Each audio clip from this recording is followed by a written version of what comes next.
That would give you the total insulation of that wall. You can see.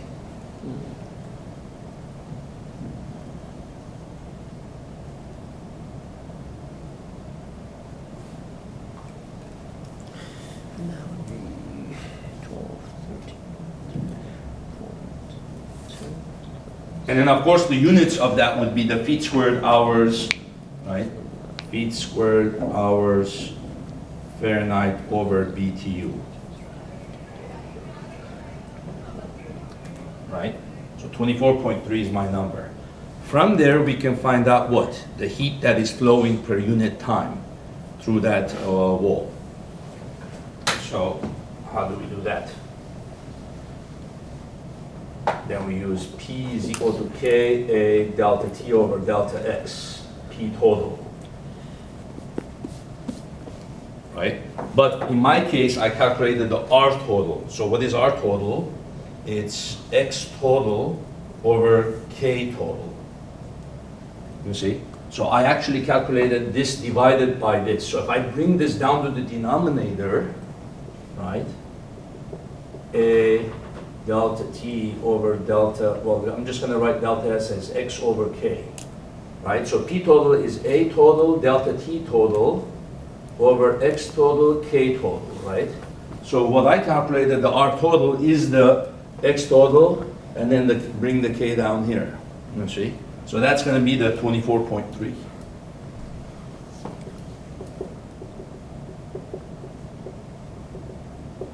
Okay, now what's the area total?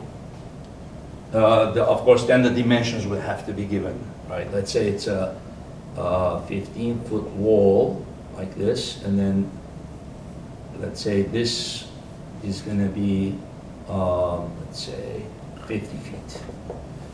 So in other words, the dimensions I'm giving you is this length of the wall, and then the up and down height, right? And then the heat is flowing from outside to inside, or from inside to outside.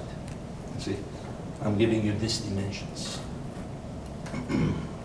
Right, so, and that's the area total. So 50 by 15. And then what's delta T total?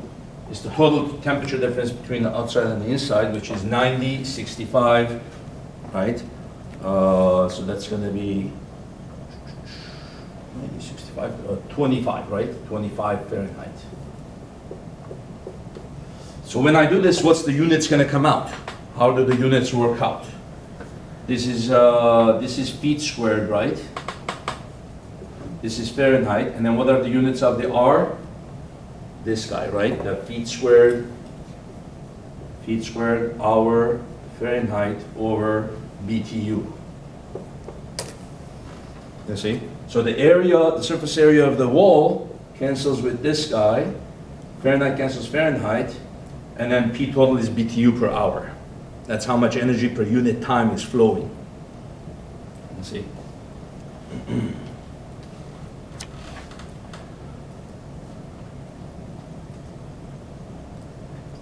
So the calculation in this kind of problem wasn't that hard, but it's a bit tricky in terms of units, making sure you do it right. You know, 6 times the insulation factor, the length, see how it adds up, then put it in here, and then see where does the R total go here, you know? Which one is the R total? That kind of stuff is a bit tricky.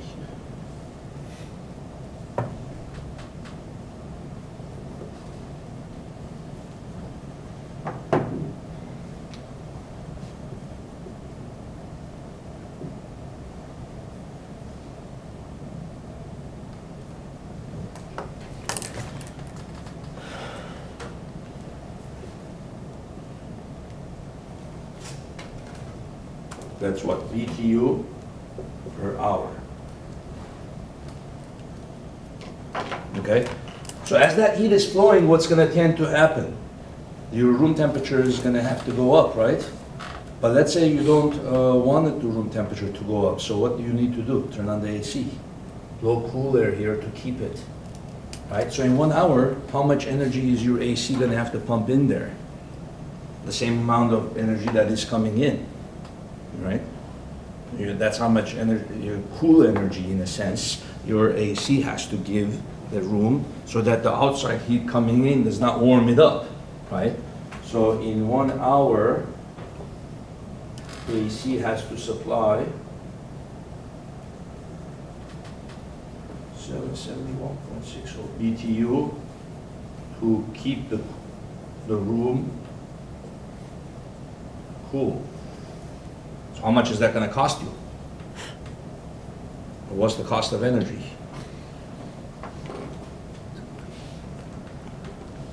It would be also good to know the conversion between BTUs to joules, because a lot of us are more used to the joules. But BTU is the common, in America, common form for a lot of the ratings, you know? What's the conversion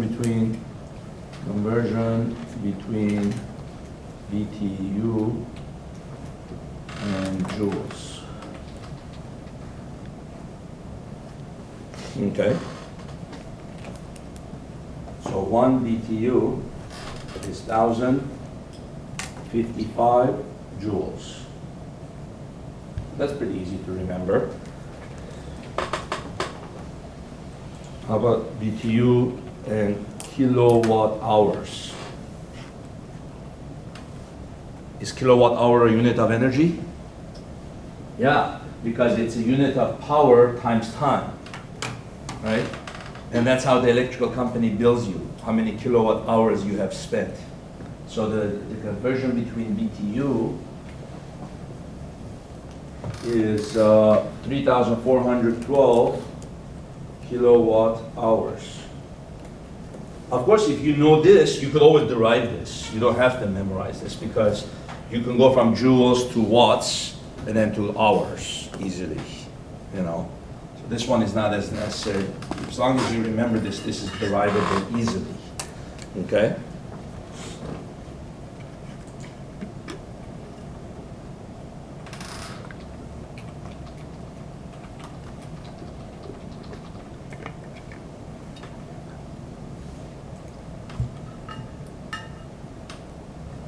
Okay, so the average cost of electricity is about 12 cents per kilowatt hour. That's roughly.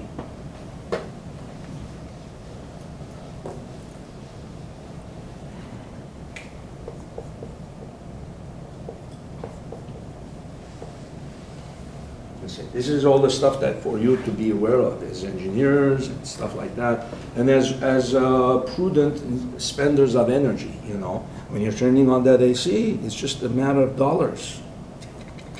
You want to keep the room cold at 65, okay, you're going to spend a lot of energy. But if you want to keep it cold at 70, less energy needed. Why? Because the amount of heat flowing is less. You see? If you want 75, less energy needed because this number goes down, right? The delta T goes down. You see? So that's why they say during the summer, try to keep it 77. Because 77 is like a comfortable temperature, not too cold, not hot. But when it gets to 80, it's like you're sweating all the time. You don't want to sweat in the house. So 75 to 77 is good to conserve energy. But 65, a lot of money, right? So then let's calculate it. You were going to spend 771.6 BTU in 1 hour, right? To keep that room cold. But then 1 BTU is 3,412 kilowatt hours, and then 1 kilowatt hour costs 12 cents. So in 1 hour, that's how much you're going to spend. It's $3,000.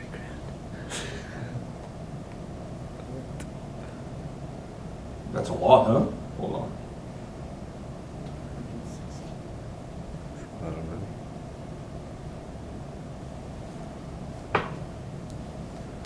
$315,923.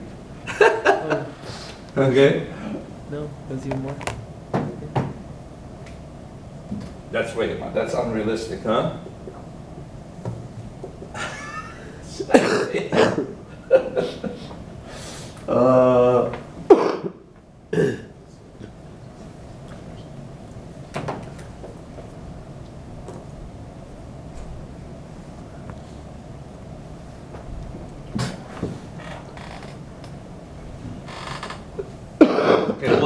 what in our assumptions was wrong? That seems to be, yeah, we're not gonna spend that much.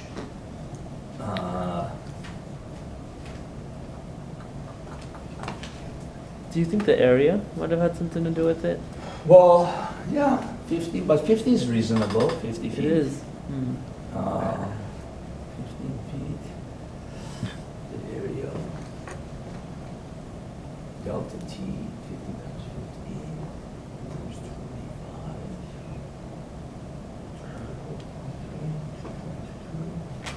6 inches.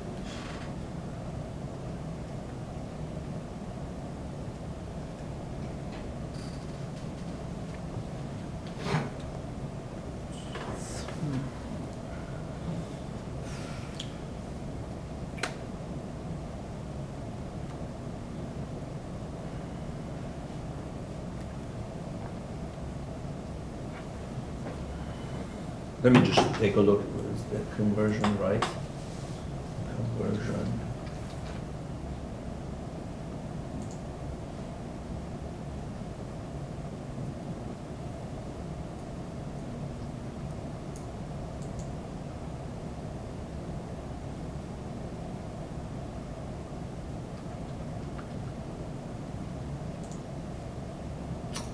Something is wrong. No, that number was wrong. This number was wrong. I don't know.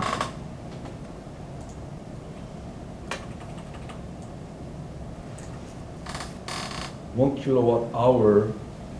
Oh, 1 kilowatt hour is 3412 BTU. The other way around. 1 kilowatt hour was 3412 BTU. Not 1 BTU was 3412. Okay, yeah.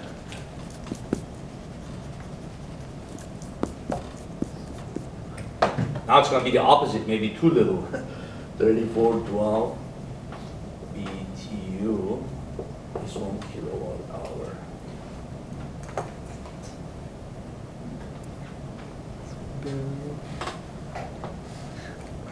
It's not even 12 cents. Can turn it up, old. What? Not even 12 cents, huh? So what, about 4 cents? Usually more than that. More than that? 3 cents? So this is still not. Turn up the AC full power, brother. 3 cents. Okay, but this one, we could probably explain a little bit better because you have more walls than just one. You're losing heat from this wall, this wall, this wall, this wall, the ceiling, I mean the roof, right? More heat is coming in. You at least do. And isn't like you also have to take into account like what's inside the room, Fridge, like cooking, oven. TV Or other things that are warming the room. Oh yeah. Let's say you're cooking something that's keeping the room. So oh yeah, you're right.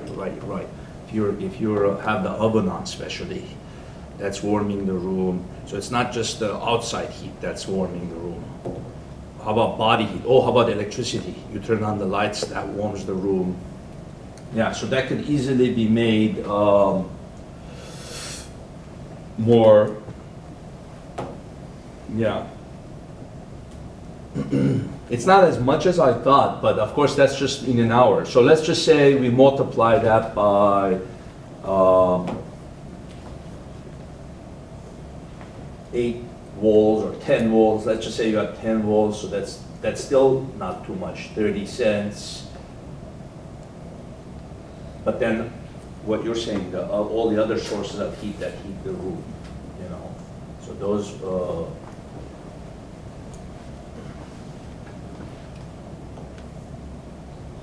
the other thing I might have assumed is that the wall is 9 inches thick. Is that kind of regular for a wall? From here to here? Well, that does look like about 9 inches. It's kind of on the high side. 9 inches would be this thick of a wall. Probably most walls are a little thinner. And then, of course, the materials I chose in there were just pure fiberglass. So there's probably going to be other stuff like windows. you know, that I didn't include, other materials I didn't include. So you kind of get the idea from there. Okay, how about resistors in parallel? How do they add up?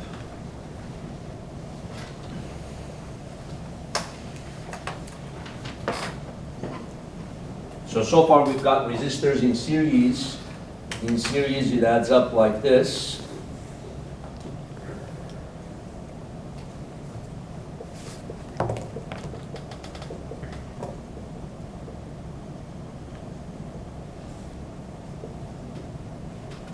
In terms of conductivity, this is how it adds up.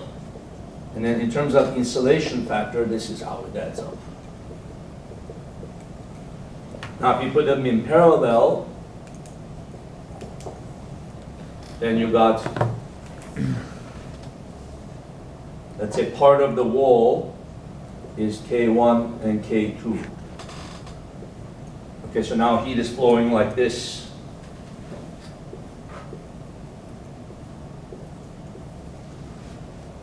Okay, now what's the same and what adds up? You see? So what's the same is the temperature difference. The temperature difference between K2 and K1 is the same. Right? Delta T1 is equal to delta T2, which equals delta T total. Right? But the power adds up, right? Some of the heat is flowing through here, some of the heat is flowing through there, like the windows, right? So more heat is going to be flowing through the window probably. So then you have here P1 plus P2 is equal to P total. Okay, now we use the equation, P is K A1 delta T, right? So we can say K1 A1 delta T1 over X1 plus K2 A2 delta T2 over X2 is K total A total delta T total over X total.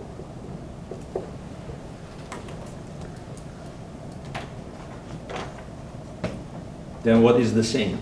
So whatever is the same, you get rid of that. Then you try to see if anything else is the same. Is anything else the same? Yeah, the X1, right? Because they have the same thickness. So then the X1 is equal to the X2, which goes to the X total. So the equation for how they add up in parallel, let's summarize it here. K1A1 plus K2A2 is K total A total. So it kind of looks like this, except it's the K's that add up, the connectivities add up, and then but you have to have the surface area of each one, right? Surface area A1, A2. And then K total is the net K. But now if we want to write it in terms of their insulation factor, what would we do? If we wanted to write it in terms of R, if we want to write it in terms of R, we don't cancel the X1. We keep the X1.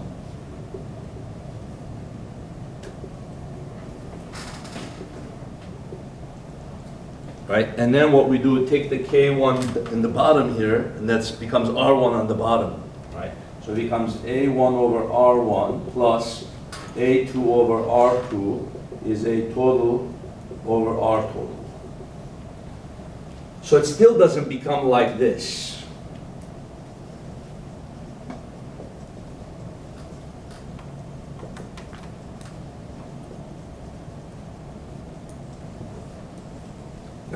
In other words, it doesn't become 1 over R1 plus 1 over R2 is 1 over R total. Because they still have this, and you can't get rid of this. Unless you define something else that includes the area in there, you see. But if you're just going by regular insulation factor, you still have this, and you can't get rid of it. So you can remember this version, and then from there you can derive this one. You can remember this one, from there derive that one.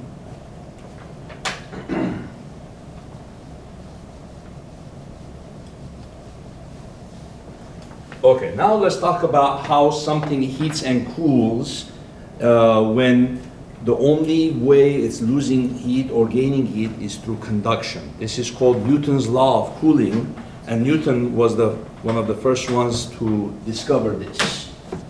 Newton's law of cooling.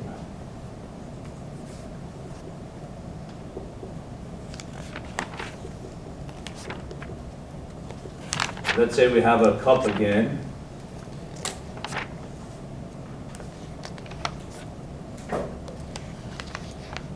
Some liquid. And let's assume that it's heat is coming in from the outside.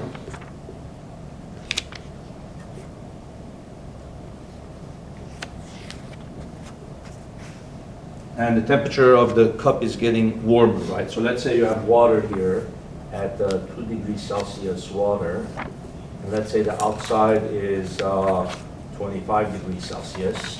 So the heat is going to come through the sides, right?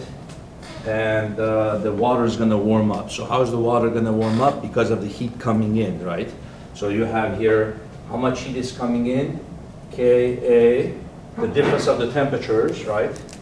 Temperature outside minus temperature inside over the thickness x, right, of the material. But what is that going to do? That's going to cause the temperature of the inside to start increasing. So the heat that's coming in is equal to the H over T, and H is M of the water, specific heat of the water, change in temperature of the water over the time.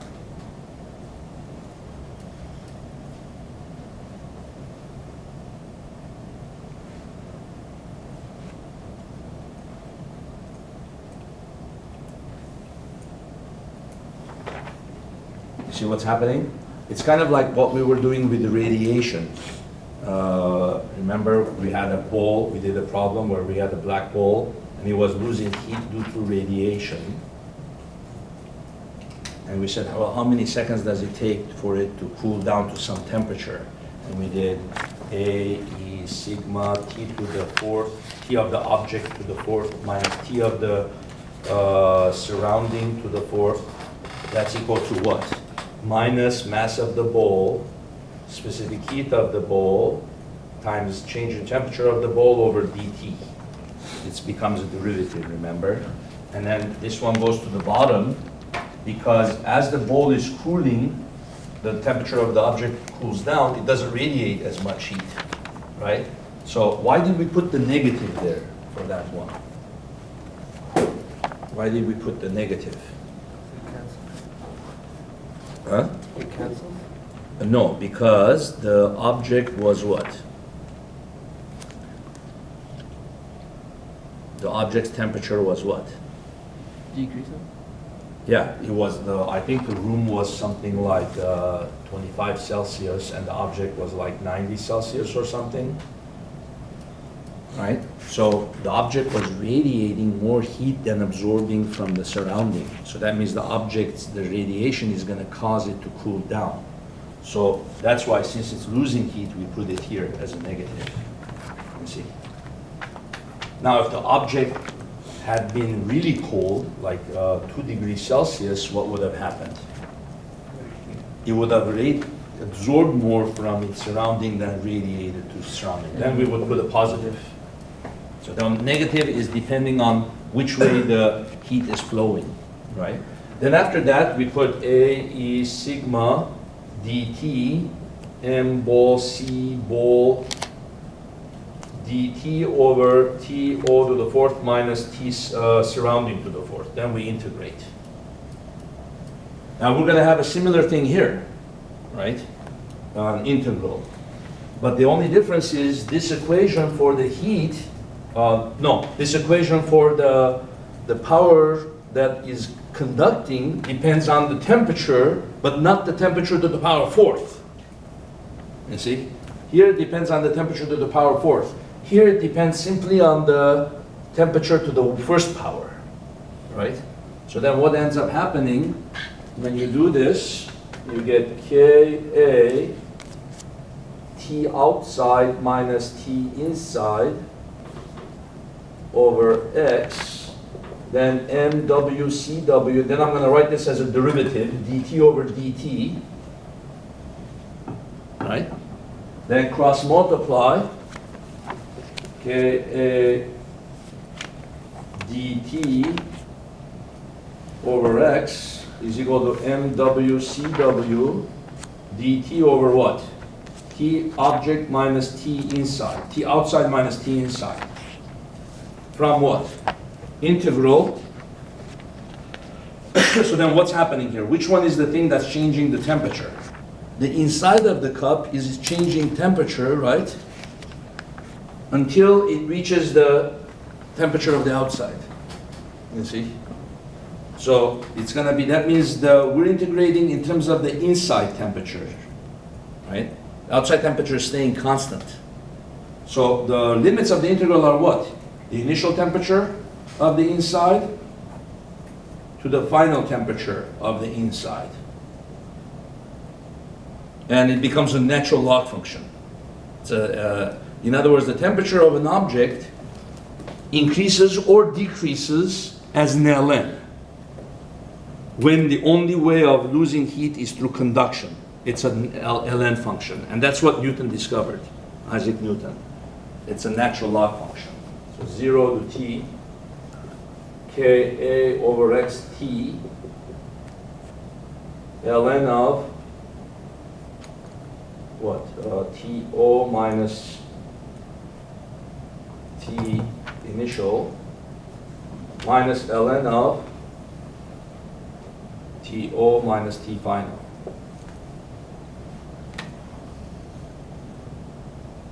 So I could just do one ln, huh? Ka over xt MWCW ln of To minus T final over To minus T initial.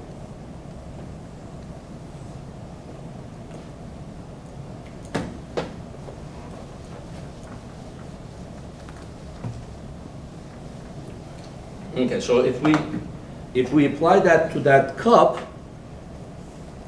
we could do a problem with that. So let's say the cup, the thickness of the cup is 2 centimeters, and its conductivity is, the other day I think we looked up the conductivity of styrofoam.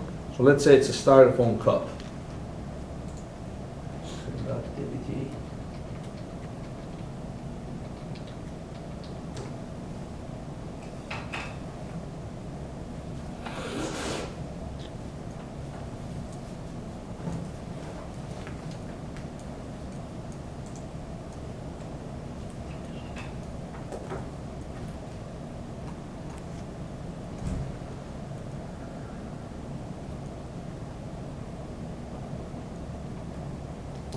Numbers.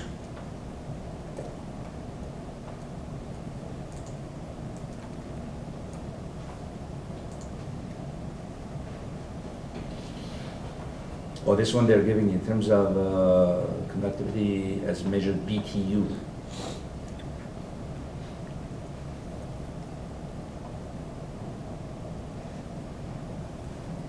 .06. They're saying the conductivity for each as measured in BTU per feet per hour per degree Fahrenheit, 1.2 for glass, 0.09 for paper, 0.06 for styrofoam. Are we willing to take on the challenge to do a unit transformation? Yes, sir, baby. Let's go. Let's go.